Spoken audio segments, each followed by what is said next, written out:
al presente. Nosotros somos el grupo número 1. Nos correspondía el tema de bioseguridad en el laboratorio de microbiología. Nuestro grupo se conforma de 4 personas. Aquí quien les habla, Ezequiel Alegría, Luciano Calderón, Miguel Espinosa, Valentina Norambuena, y vamos a continuar con la introducción.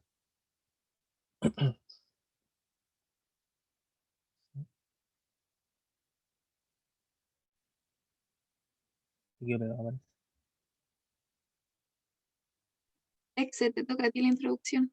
Recuerda que yo digo la conclusión. ¿Aló? ¿Se escucha? Sí, sí, Ya. sí, se escucha. Bueno, de estos agentes infecciosos que pueden ser patógenos para el hombre o los animales u otra forma de vida conlleva algunos riesgos que varían según los agentes infecciosos y los procedimientos utilizados. Por eso las normas de seguridad, en bioseguridad biológica, pretenden reducir a un nivel aceptable el riesgo propio de la manipulación de los materiales peligrosos, siendo muy rigurosos para los agentes más peligrosos y no exigentes para los que causan problemas de menor consideración. Por otra parte, el personal del laboratorio de microbiología está expuesto a riesgos no biológicos, químicos y físicos, comunes a otros laboratorios. Si bien existe la percepción de que el riesgo más importante suele ser el biológico, la experiencia nos dice que los riesgos más importantes son con frecuencia los físicos y los químicos. Por lo tanto, es fundamental para nosotros, las personas que trabajan allí, que sean conscientes de cuáles son los peligros reales, tanto en lo teórico como en lo práctico. Ezequiel, tienes un ruido que está, parece en tu, no sé si estás usando audífono. Sí, ¿se escucha interferencia? Sí, sí. Ya. No, es como si parece que tuvieras mala la conexión del audífono.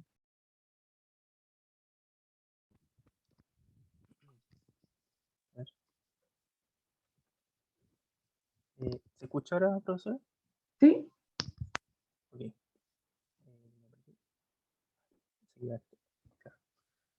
Por lo tanto, la formación es clave de la eficacia en los programas de seguridad y debe ser facilitada a todas las personas que están expuestas a los riesgos del laboratorio. Por esto que nuestro objetivo principal va a ser brindar conocimientos amplios sobre la bioseguridad que permiten efectuar una válida detección de los riesgos y prevención de estos, los tipos de funciones desarrolladas en el laboratorio.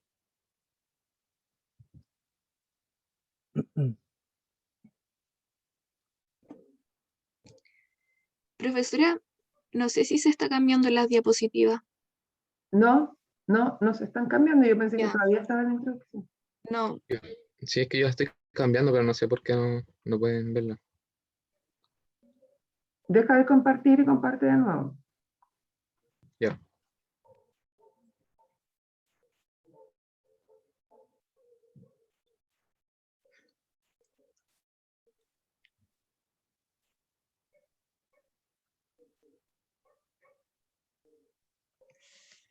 el objetivo, Miguel. Ahora sí se cambia. ¿Ahora sí? Sí. Ya. Ya. Dentro de que los objetivos, tenemos que el objetivo principal de la bioseguridad se basa en la prevención de posibles accidentes que pongan en riesgo la salud de quien se encuentra desarrollando este tipo de función en un laboratorio. Junto con esto, vamos a crear normas y medidas de seguridad con la finalidad de hacer posibles objetivos específicos tales como los que aparecen aquí en pantalla, que es reconocer la situación de riesgo, evitar la transmisión de microorganismos, prevenir accidentes, aplicar las medidas de seguridad y realizar una correcta eliminación de los desechos en un laboratorio.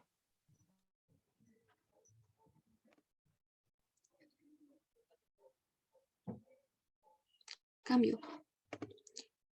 Existe un amplio historial de conceptos sobre bioseguridad, pero en el año 2005, la Organización Mundial de la Salud, es decir, la OMS, decretó que la bioseguridad consiste en el conjunto de normas y medidas para proteger la salud del personal frente a riesgos biológicos, químicos y físicos, a los que están expuestos en el desempeño de sus funciones. Asimismo, proteger a los pacientes y al medio ambiente. La biodiversidad destaca 3 principios, en donde el primero es la universalidad. Y este principio se basa en que las medidas de bioseguridad deben involucrar a todos los pacientes, trabajadores y personal del servicio. Asimismo, todo el personal debe seguir las precauciones estándar que se emplean como protocolos para la prevención de accidentes en un laboratorio. Ahora bien, las barreras de protección son todos los elementos que protegen al personal de la transmisión de infecciones. Y estos se clasifican en 2 grandes grupos. Ya sea la inmunización activa, que son las vacunas, y el uso de barreras físicas o elementos de protección personal conocidos como EPP. También otro principio son las medidas de eliminación, que consisten en procedimientos en donde se procesan los materiales y desechos utilizados en la atención a los pacientes, ya sea en toma de muestra o en posibles investigaciones. Ya, esta eliminación se lleva a cabo con el fin y de tal manera que no se ponga en riesgo al personal ni a la comunidad.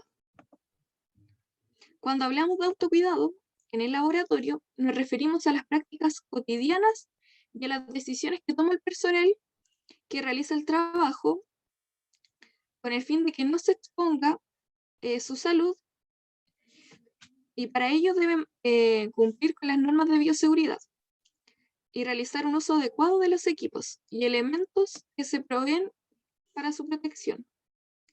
Lo anterior va de la mano con una presentación adecuada para la realización de las actividades de manera segura en el laboratorio, donde se puede destacar que el personal debe tener el pelo tomado, uñas sin pintar, no usar accesorios ni joyas, usar delantal y un uniforme adecuado.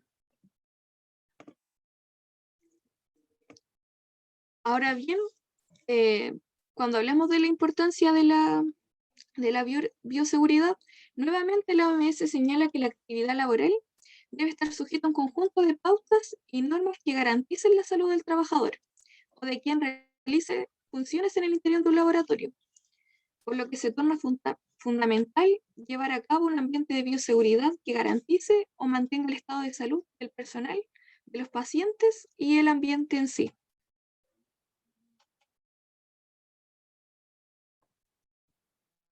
Según el Instituto de Salud Pública de Chile, el ISP, existe un listado básico de elementos de protección personal, el cual consiste y en donde se destacan los protectores de cabeza, que en este caso serían los cascos. Asimismo, también se destacan los protectores auditivos, como tapones auditivos, protectores oculares y de cara, que serían las antiparras y protectores faciales. También están los protectores de la vía respiratoria, y aquí es importante un elemento que serían las mascarillas, que hoy en día se vuelve fundamental para la prevención de un posible contagio de COVID-19. Así también están los protectores para todo el cuerpo, que vendrían siendo el delantal, guantes o pechera.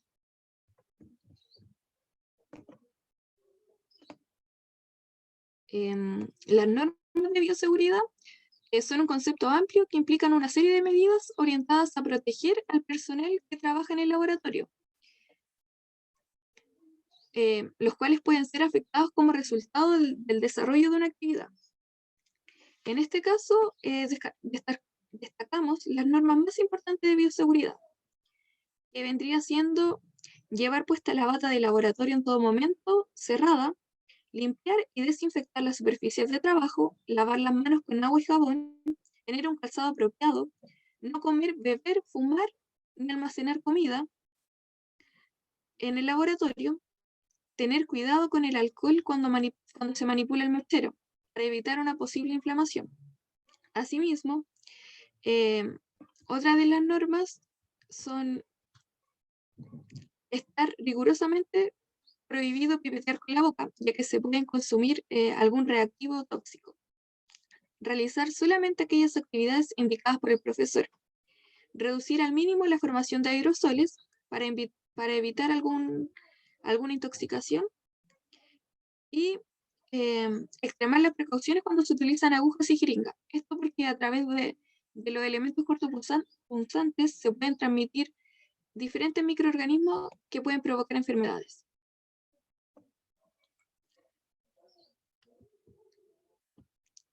Dentro de la bioseguridad existen factores de riesgo, los cuales, en donde se destacan 3 factores de riesgo físicos, químicos y biológicos. Los primeros, que son los factores de riesgo físico, son aquellos factores ambientales de naturaleza física que al actuar sobre el trabajador pueden generar un efecto negativo sobre su salud. En el laboratorio, por ejemplo, los principales factores de riesgo físico son el ruido, que es el sonido no deseado que proviene principalmente de centrífugas, cabinas de seguridad y agitadores. La iluminación, ya sea el exceso o la falta de luz, que pueden provocar problemas comunes como la fatiga visual y la pérdida de agudeza de visión. La radiación no ionizante, que es la radiofrecuencia de microondas, que se utiliza de manera creciente en el laboratorio de microbiología, ya sea la preparación de medios de cultivo, y sus principales efectos son térmicos. También dentro de este riesgo está la mala postura, los movimientos mal ejecutados que puede presentar quien realiza la actividad, ya que esto pone en riesgo la salud del trabajador y asimismo se puede generar un daño en el equipo o una contaminación de las muestras. Cuando hablamos del riesgo químico, nos referimos a todo lo que se relaciona con la manipulación de un producto químico, ya que esto presenta una serie de peligros para la salud o el medio ambiente, relacionado específicamente con las propiedades del químico. Los agentes implicados con mayor frecuencia en estos accidentes, específicamente en los laboratorios de microbiología, son los ácidos y las bases, seguidos de productos inflamables como alcoholes y cetonas, y colorantes que pueden dañar el material de laboratorio. Otras sustancias que también están implicadas en este riesgo químico son otros químicos como el bromuro de tidio, el fenol, el éter etílico y el formaldehído. Ya, los factores de riesgo biológico son todos aquellos macro y microorganismos que poseen la capacidad de causar enfermedades a las personas, ya sea de manera directa o indirecta a su contagio. Por eso se clasifican según su naturaleza en 4 grupos. Los agentes biológicos del grupo 1 son los que no producen enfermedad en el ser humano sano. En este grupo se encuentran cepas no patógenas o microorganismos empleados en las industrias de alimentación, como lactobacilos. Estos son microorganismos ampliamente utilizados en laboratorios de prácticas de universidades o centros de docentes. También está el grupo 2, en donde estos agentes biológicos son capaces de originar patologías infecciosas,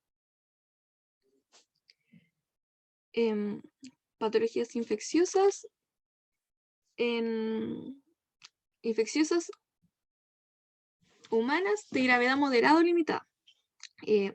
Estos agentes deben ser manipulados solo por personal especializado, ya sean técnicos de laboratorios, especialistas de microbiología o especialistas de microbiología. Con mayor frecuencia se manejan en este tipo de laboratorio los Staphylococcus, la salmonela, entre otros. También, cuando hablamos de los factores de riesgo biológico, encontramos en el grupo 3 a la tuberculosis y la brucela, los cuales poseen una patología grave de difícil y largo tratamiento. Estos agentes solo pueden ser procesados por el personal cualificado y en una zona con la infraestructura apropiada. En este caso hablamos de laboratorios equipados con CSV de las clases 2 o 3. Y por último, los agentes biológicos del grupo 4 son, por ejemplo, el virus de la fiebre de Lassa y el ébola, quienes son especialmente patógenos que pueden o no ser exóticos, pero que producen una alta mortalidad y para el cual no existe un tratamiento o el que existe es poco fiable. Normalmente son microorganismos de dosis infectiva baja, pero de alta contagiosidad. Aquí también se pueden incluir los microorganismos del grupo 3 que hayan adquirido a través de una mutación propiedades patógenas que los eleven al grupo 4.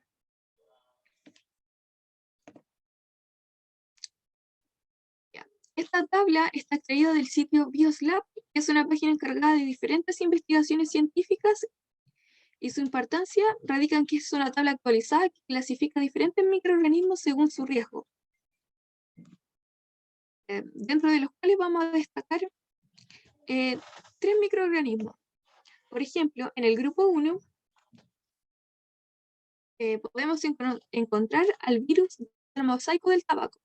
Este es un virus de ARN, infecta plantas, especialmente el cultivo de tabaco. Cuando se da esta infección, se producen manchas características en las hojas. Luego en el grupo 2 encontramos un hongo muy conocido denominado Candida albicans.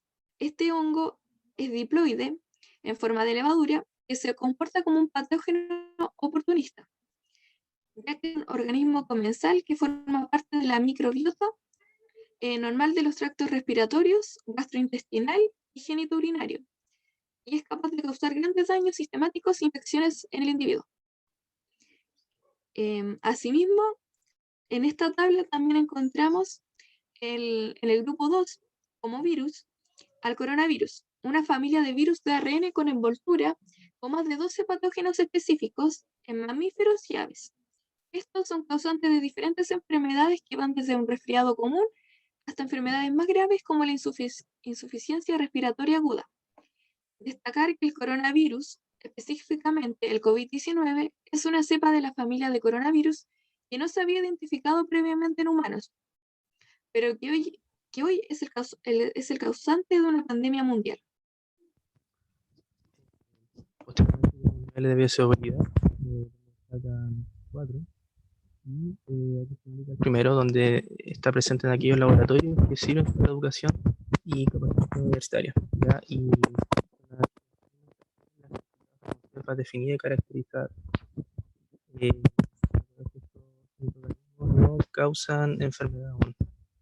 Ezequiel, no se te Eh, entiende. Ten cuidado, porque ¿Lo? lo que hablaste recién no se te entendió nada. ¿Se escucha ahora? Ahora sí, tendrías que repetirlo porque no, por lo menos yo no entendí nada. Ok. Bueno, son 4 niveles de bioseguridad, en donde tenemos presente el primero, que están aquellos laboratorios que sirven para educación y capacitación secundaria. Y destacar que se caracterizan microorganismos viables que no se conocen como generadores de enfermedad. En el 2 tenemos aquellos laboratorios educativos y principalmente diagnósticos, ¿ya? Y vamos a evaluar agentes de riesgo moderado. En el nivel de bioseguridad número 3 tenemos aquellas instalaciones clínicas de producción e investigación principalmente, y vamos a destacar que aquí se estudian eh, microorganismos que pueden provocar una infección grave y potencialmente letal.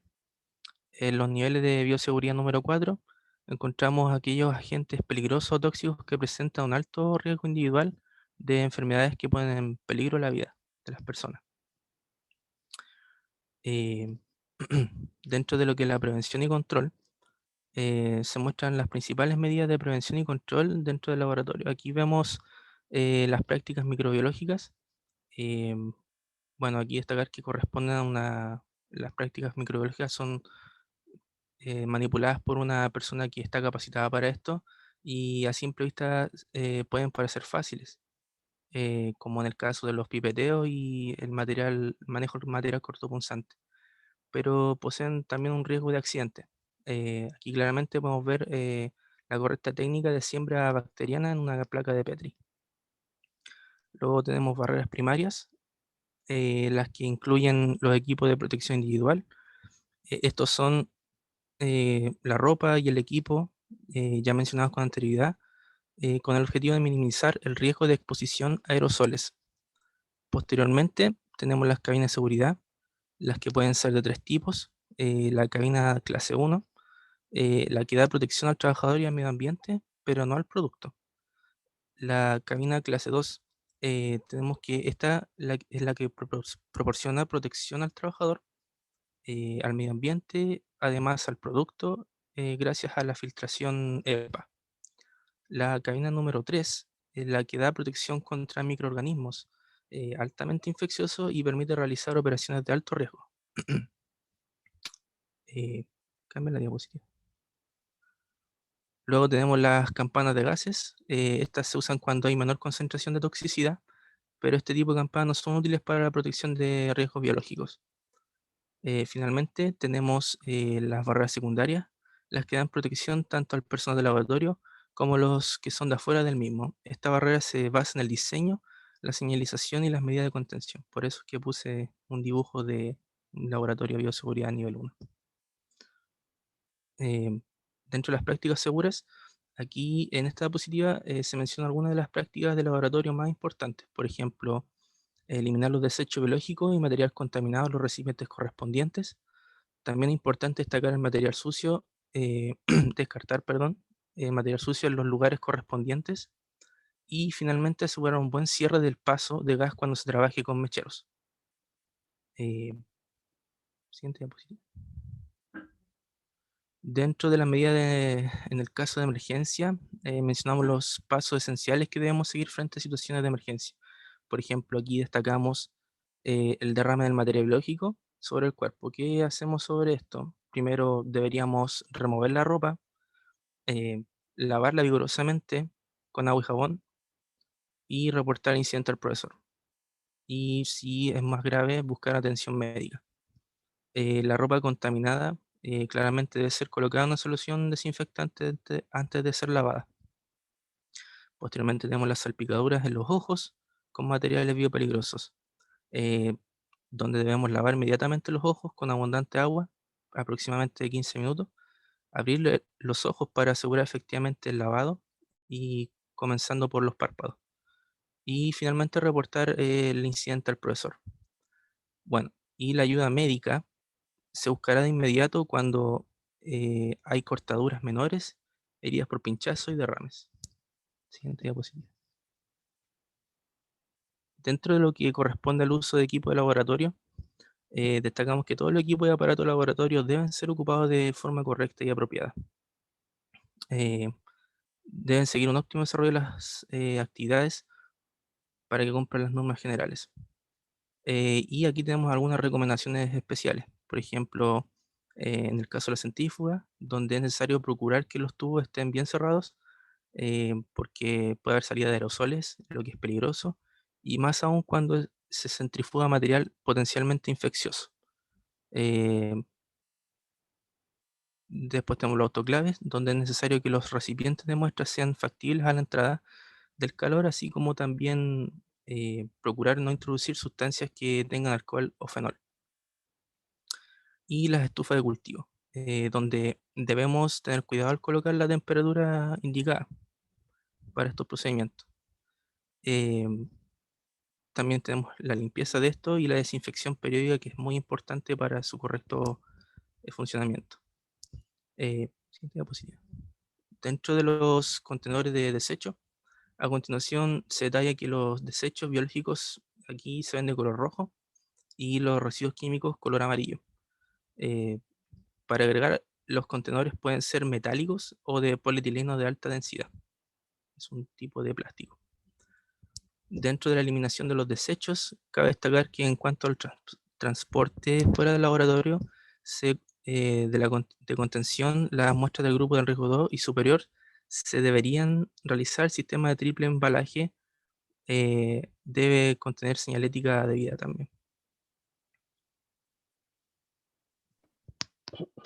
Entonces, la bioseguridad en el laboratorio nace desde la necesidad de medidas preventivas y normas que garanticen la salud del trabajador. De este modo se desarrollan una serie de estrategias y procedimientos orientados a la prevención de accidentes y posibles enfermedades. En este caso, la seguridad se vuelve fundamental para quienes son parte y realizan funciones o actividades en un laboratorio, especialmente cuando hablamos de un laboratorio de microbiología, que se caracteriza por poseer una relación estrecha con microorganismos. Por lo que, para evitar una transmisión o contagio, se han implementado una serie de medidas que van desde el uso de elementos de protección personal, conocidos como EPP, hasta cabinas de alta seguridad que son utilizadas en un laboratorio con un alto riesgo, como lo son el grupo 4. No podemos dejar de lado el contexto que hoy atravesamos a nivel mundial con la propagación del virus SARS-CoV-2, que ha marcado un antes y un después en relación al uso de elementos de protección personal en la población, como medida preventiva y de cuidado, ya que este suceso ha dejado en clara evidencia que al protegernos no solamente cuidamos nuestra propia salud, sino que también la de quienes día a día comparten en nuestro entorno. En esta misma línea, destacar el rol del tecnólogo médico en aquellas investigaciones sobre el COVID-19 y de todo el personal de salud que combaten su propagación día a día.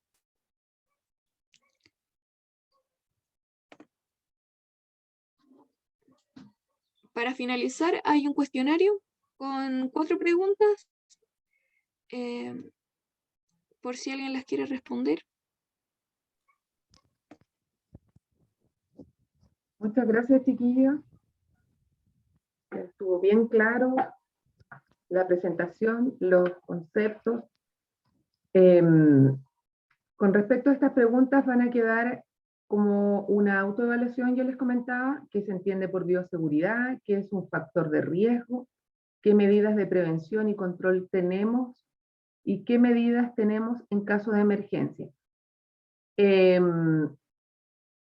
Ustedes las pueden ir respondiendo en su cuaderno. No, esto no quiere, o sea, el que las estemos viendo ahora, que se les hayan entregado, no quiere decir que no puedan ser preguntadas en un control o incluso de otra manera en la prueba, ¿ya?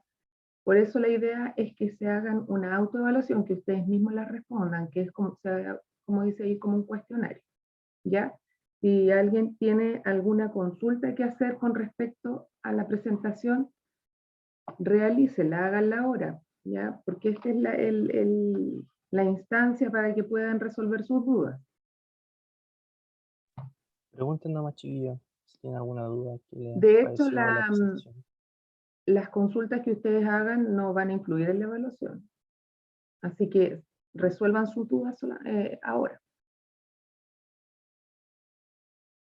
Mientras que ustedes piensen o ven si es que tienen alguna consulta, yo voy a hacer una, ¿ya? De acuerdo a todo lo que ustedes expusieron, a lo que estudiaron, ¿ya? El laboratorio de microbiología de la universidad, ¿ya? ¿Dentro de qué clasificación caería? ¿Ya? Dentro de la clasificación que ustedes mismos hicieron aquí.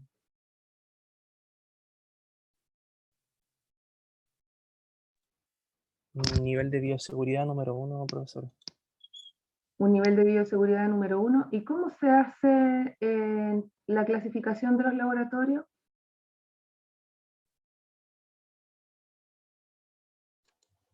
Según la misma complejidad de los agentes biológicos que se estén manejando en el laboratorio.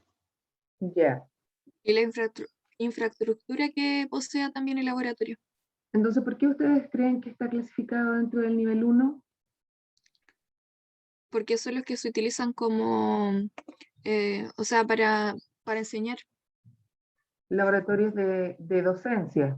Sí, Ya. Claro, y también se trabaja con microorganismos que no son potencialmente infecciosos o que no provocan enfermedades graves para las personas ni la población. Ya. Bueno, el laboratorio de microbiología de la universidad es clasificado en nivel 2, ¿ya? Es un laboratorio de nivel 2. Los laboratorios de nivel 1 que hacen docencia, más que nada se refieren a los laboratorios que trabajan en los colegios, ¿ya? que enseñan biología, que a veces trabajan, por ejemplo, con bacterias del yogur, que son realmente inocuas. El laboratorio de la universidad es un nivel 2 porque trabaja, por ejemplo, como tú lo nombraste delante, con Staphylococcus aureus, trabaja con Escherichia coli, trabaja con microorganismos que son un poco más agresivos, como pueden ser Salmonella, que son patógenos primarios, ¿ya? Hay un grupo de microorganismos que se denomina patógenos oportunistas, que son los microorganismos que producen infecciones cuando tienen la oportunidad, como su nombre lo dice, es decir, cuando el sistema inmunológico está deprimido, está suprimido, ya está, las defensas están bajas.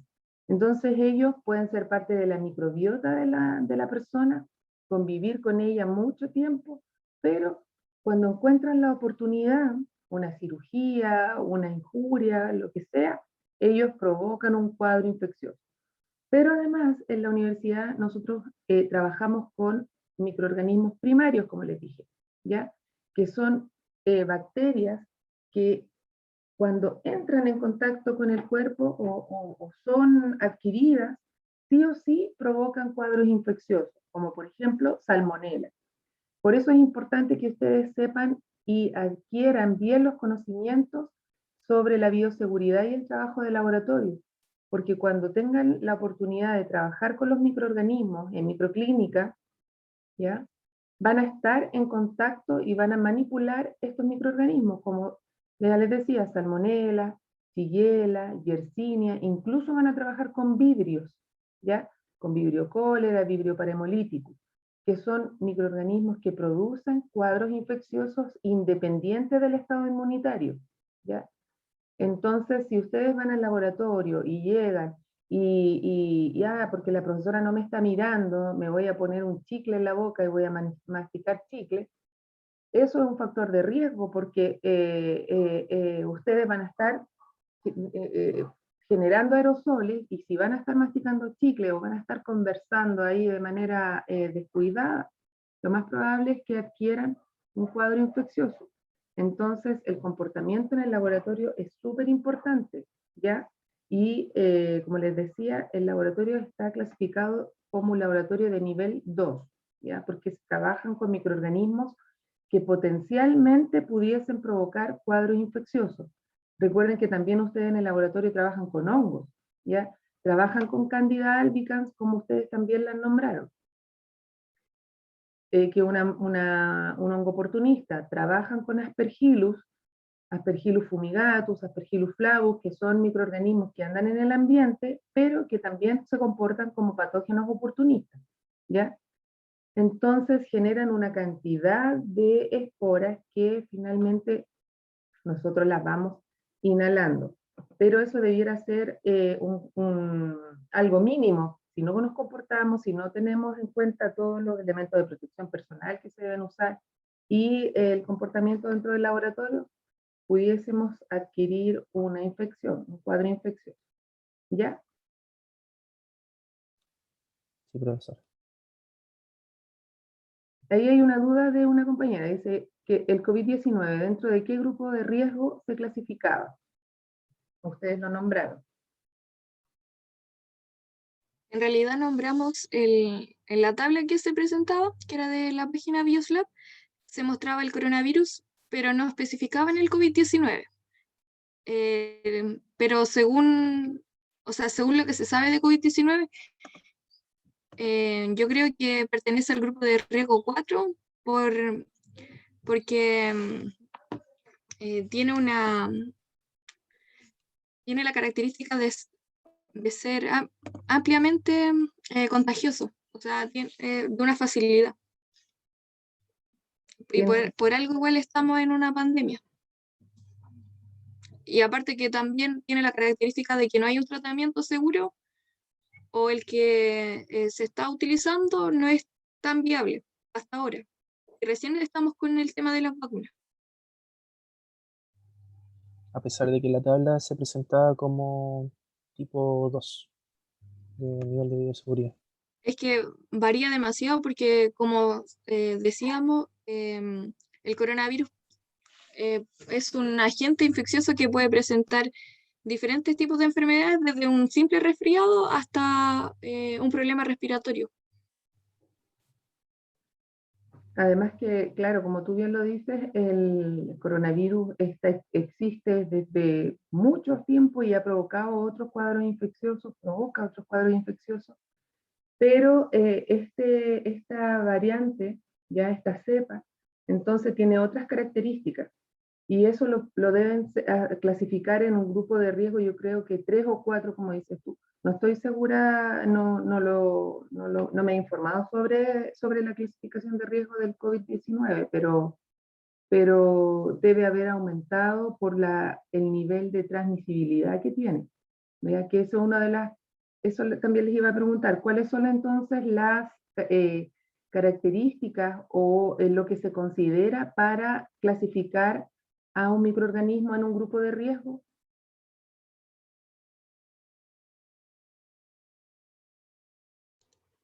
Especialmente se toma en cuenta el nivel de contagiosidad y el grado de enfermedad o el grado de daño que puede generar en las personas o en la comunidad.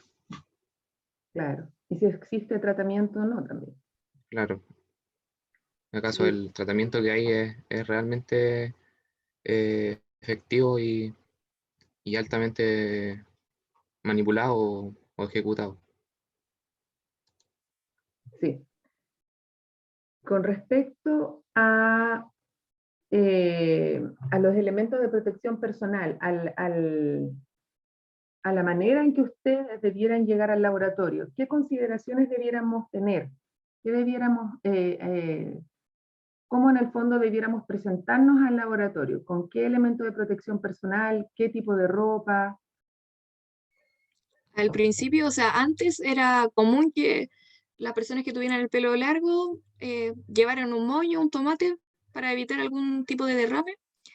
Asimismo, usar delantal. Pero si hoy en día nos presentamos al laboratorio, las medidas serían aún más específicas, porque tendríamos que agregar el uso de mascarilla. Y también depende del laboratorio, porque, por ejemplo, en el laboratorio de morfología se usaban cofias, que en laboratorios como de investigación científica o los clínicos muchas veces no son necesarios, solamente basta con el pelo tomado.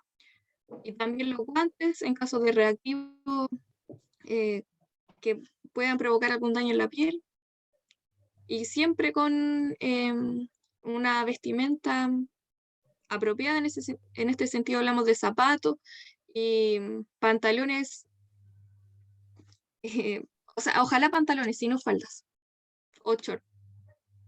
Claro.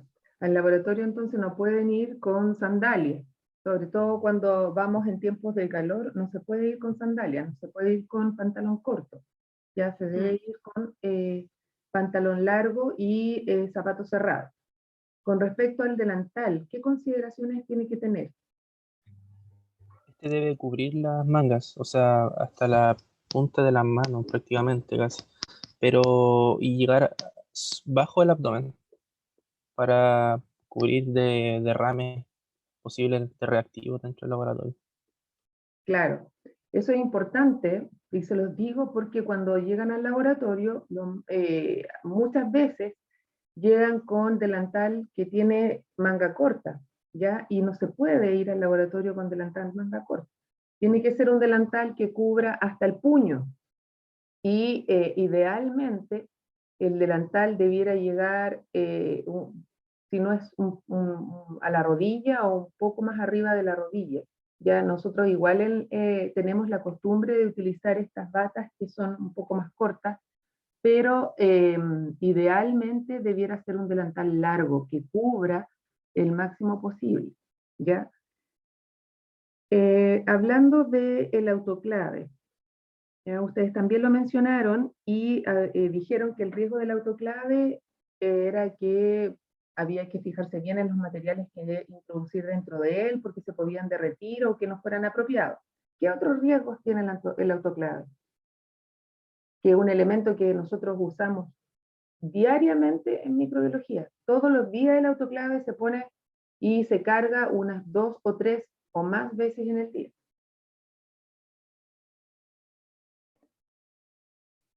¿Podría presentar un riesgo de explosión? ¿Ya?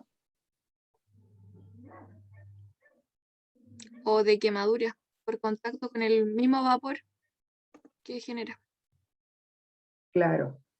Aparte al no saber manipularlo, de echar a perder las cosas que nosotros dejamos dentro del autoclave, este también puede producir quemaduras de importancia con el mismo artefacto, ya con el mismo equipo, porque se calientan, y sobre todo los más antiguos, y el que nosotros tenemos en la universidad es un autoclave antiguo, que se calienta por fuera del equipo. Ya tenemos otros más nuevos, pero todavía existe, y en muchos lugares puede que todavía los otros estén, ya los autoclaves antiguos, puede generar riesgo de quemadura por contacto, y además porque al abrir el autoclave a lo mejor no se ha eliminado correctamente todo el vapor, y puede haber quemaduras con el vapor que sale del autoclave, ¿ya? Y también al sacar los materiales de dentro de también pueden venir a una alta temperatura y nos pueden provocar quemaduras. Hay que tener mucha precaución con eso. Tampoco el autoclave puede ser manipulado por cualquiera. El autoclave es un equipo de alto riesgo, ¿ya? Entonces debe haber personal entrenado y capacitado para la manipulación de este. No podemos, por ejemplo, si ustedes cuando vayan al laboratorio a preparar medios de cultivo, no van a manipular el autoclave. Van a ir a estar, van a poder mirar y les van a poder hacer las consultas, sobre todo a la señora Jiménez, que es la que está capacitada para el uso de autoclave, pero no lo van a poder manipular, ¿ya? Porque como les digo, es un equipo de alto riesgo, y tiene el personal que lo utiliza debe tener una capacitación y debe estar certificado para el uso del autoclave, ¿ya? También un comentario con respecto al uso del mechero. Ustedes saben que nosotros en el laboratorio, yo les comenté que siempre se usaba el mechero encendido, siempre se manipulan los microorganismos con el mechero encendido. Entonces, ahí también hay que tener mucho cuidado con los riesgos de las quemaduras, ¿ya? Nunca manipular el mechero cuando se ha manipulado el etanol, por ejemplo. Nosotros tenemos la costumbre en micro de ponernos etanol en las manos para poder estar totalmente limpios, desinfectados, pero eso puede ser inflamable, ¿ya? Entonces, si nos vamos a poner etanol, ya no podemos manipular el mechero. O si vamos a limpiar el mesón antes de trabajar, debe ser con el mechero apagado, ¿ya? Muchas veces yo los veo que están con las motas de algodón limpiando el sector antes del trabajo, y están con el mechero encendido. Y eso puede provocar entonces que se inflame. Les comento. También, profesora, disculpe, eso implica un riesgo de quemadura, ¿verdad? Sí, Porque están limpiando de repente el mesón y puede estar prendido el mechero y quemarse. Yo lo he visto también. sí, de hecho nosotros en el laboratorio tuvimos un accidente de una estudiante no TM de otra carrera que se lavó las manos, se había manchado con los colorantes de la tinción de Gram y se había puesto etanol. Y el etanol se empapó en el delantal. Y luego ella, entonces manipulando el mechero, se le inflamó el delantal y se quemó la mano. Entonces, por eso insisto en las precauciones que hay que tener al manipular el mechero y al manipular el etanol. ¿Ya? Ustedes más que nadie entonces saben, más que otras carreras, los riesgos de inflamación y de cuidado que hay que tener entonces al trabajo en el laboratorio. ¿Ya? También entonces, en el laboratorio nosotros trabajamos con radiación ultravioleta. ¿Vieron si había alguna consideración con eso? Acá en el laboratorio nosotros exponemos algunos materiales que no se pueden ni autoclavar, ni, por ejemplo, desinfectar o esterilizar con algún producto. Entonces los dejamos 20 a 30 minutos a la luz ultravioleta y eso tiene una acción entonces antibacterial, ¿ya? Bactericida, y así queda, por ejemplo, los medios de cultivo que se utilizan para hongos, ¿ya? Que eso debe estar pero totalmente libre de cualquier tipo de espora para que nos crezca solo lo que estamos tratando de cultivar, entonces lo dejamos ahí en la luz ultravioleta. ¿Ya? ¿Hay alguna consideración con eso?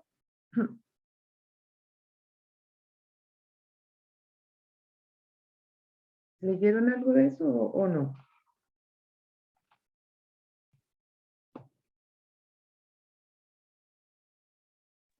La verdad es que no, porque estaba dentro de los riesgos físicos, pero no entramos en mayor detalle, no especificamos más lo de los riesgos biológicos con microorganismos.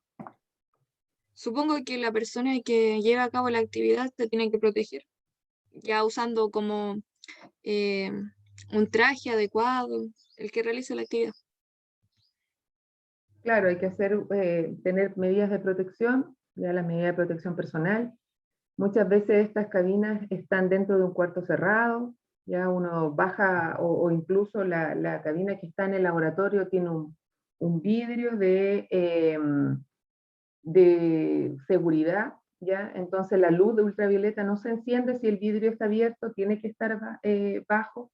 Y tenemos otra cabina que está dentro de un cuarto y uno cierra la puerta y sale, ya queda encerrado.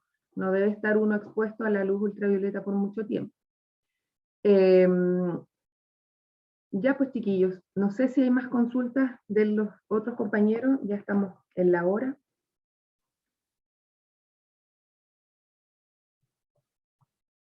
Voy a parar de grabar.